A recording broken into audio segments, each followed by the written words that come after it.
ಮಧ್ಯಪ್ರಾಚ್ಯ ರಾಷ್ಟ್ರಗಳ ಯುದ್ಧದ ಎಫೆಕ್ಟ್ ಡೊಮೆಸ್ಟಿಕ್ ಗ್ಯಾಸ್ ಅಭಾವಕ್ಕೆ ಜನ ಈಗ ತತ್ತರಿಸಿ ಹೋಗಿದ್ದಾರೆ. ಬೀದರ್ ಜಿಲ್ಲೆಯಲ್ಲಂತೂ ಗ್ಯಾಸ್ ಪ್ರಾಬ್ಲಮ್ ಮತ್ತಷ್ಟು ಹೆಚ್ಚಾಗ್ಬಿಟ್ಟಿದೆ.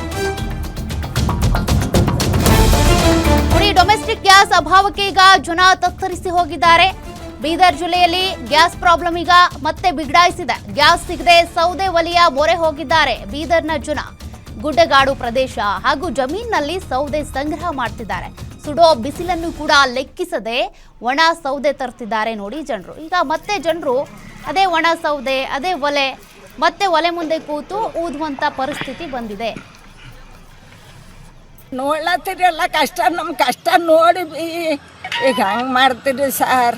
ಈಗ ನೋಡ್ರಿ ಈಗ ಬಾರ ಆಗ್ಲತ್ತದ, ಒಂದಾಗ್ಲದ. ನಾ ಯಾವಾಗ ಈ 2 ಸಲ 10 ಸ್ಥಾನ ಗ್ಯಾಸಿನ ಲೈನಿನಾಗ ನಿಂತು ಈಗ ಬಂದು ಕಡ್ಗೆ ಹಾಯ್ಕೊಳತ್ತಿದ್ದೀರಿ ಸರ್. ನಾವು ಯಾವಾಗ ಮಾಡಬೇಕು ಮತ್ತು ಕೂಲಿಗೆ ಯಾವಾಗ ಹೋಗಬೇಕು?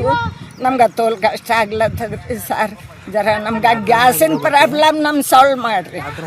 ಒಂದೊಂದು ತಿಂಗಳು ಬುಕ್ ಮಾಡ್ರಿ, 1 ತಿಂಗಳು ಇರ್ಲತ್ತ, ನಾಳೆ ತಗೋರಿ ಈಗ ತಗೋತ ತೋಲ್ ಕಷ್ಟ ನಡದ. ಗ್ಯಾಸಿಂದು ಬಿಸಿಲಾಗ ಬಂದು ಕಡಿಗೆ ಒಯ್ಬೇಕಾಗ್ತದ, ಟೈಮಿಗೆ ಊಟ ಆಗಲ್ಲ ಹೊಂಟದ, ಸಾಲಿ ಹುಡುಗರು ಟೈಮಿಗೆ ಮೇಂಟೈನ್ ಮಾಡೋದು ಹೊಂಟಿದ. ಗ್ಯಾಸಿನ ತೋಲ್ ಪ್ರಾಬ್ಲಮ್ ನಡತದ. 15 ದಿನ ತಿರ್ಸುತ್ತ ಗ್ಯಾಸಿಗೆ 5 ಬರ್ತಾವ, ನಾಳೆ ಬಂತಾವ ಖಾಲಿ. ಮತ್ತು ಮ್ಯಾಗಿನ ಗ್ಯಾಸ್ ಕ್ಯಾರ ಸೇರಿ ಬರ್ತಾವ, ಕೊಡತ್ತಾವ, ಪಿರೇ ಕೊಡತ್ತಾವ.